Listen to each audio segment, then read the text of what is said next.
Adding a button on Proloquo2go. In order to add a button on Proloquo, first, navigate to the page you would like your new button to appear. Next, tap the pencil icon located on the bottom of your screen. An edit menu will appear. Select the plus icon to add a new button, or the plus inside of a folder icon to add a new folder. If you select the wrong option, you can easily change between button and folder from within the edit menu.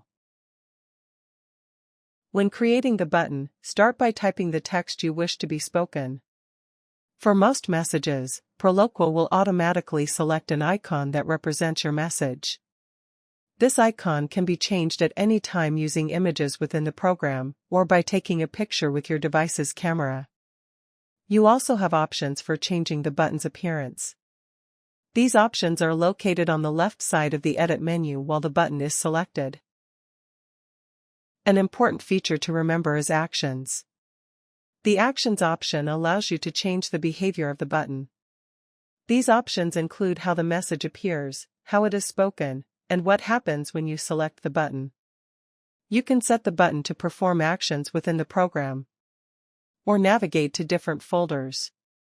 When you are finished editing your new button, close the edit menu by selecting Done on the top right of your screen.